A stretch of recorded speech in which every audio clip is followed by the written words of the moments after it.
Hello guys! For today's video ay magluluto ako ng pinakbet. So guys, ang una kong ginawa ay lininisan ko muna yung mga gulay kasi may mga part na sira na, pabulok na. Ipa-fast forward ko na para hindi matagal yung pagbibideo.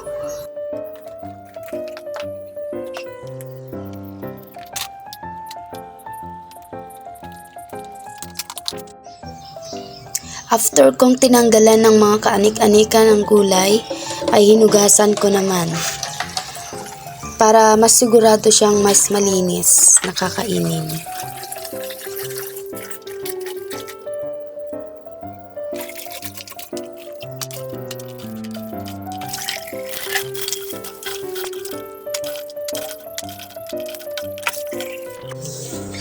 Malinis yung kaldero na yan, hugasan ko lang ulit. Binisita kasi ako ng kasipagan, kaya linubos-lubos ko na. So guys, ilagay ko na yung gulay sa kaldero. Pag magluluto ka ng pakbet, lagyan mo lang tubig para hindi masunog. Lagyan din natin ng bagoong. Yan lang muna ang gagamitin kong mga ricados.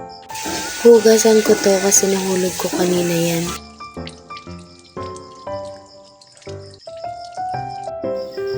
Hindi ko na-videohan yung paghiwa ko sa kamatis guys. Sorry. Hugasan ko muna ang sibuyas bago hiwain. Hugasan muna ang sibuyas bago hiwain para malinis siya.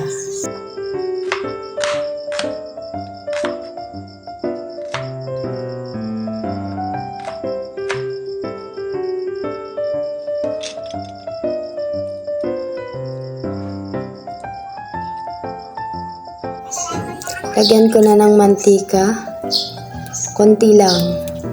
Tapos ilagay ko na rin yung kamatis at sibuyas.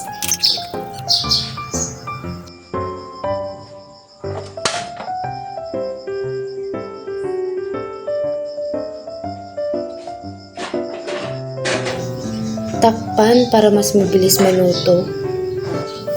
After 30 minutes na paghihintay, yan, kumulo na. Ayan, binuksan ko na. Tapos, kukuha lang ako ng sabaw dyan para tikman kung sakto ba yung lasa. Nilagyan ko na yan ng magic sarap. Nakalimutan ko lang i-video. May pa-thumbs up pa si Ante Dinyo Carry. At dahil naluto na guys, bibidyohan ko na para ipakita sa inyo kung gaano siya kasarap. Yan, parang ako lang. Char.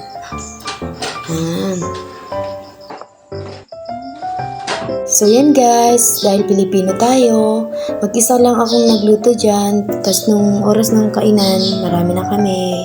Thank you.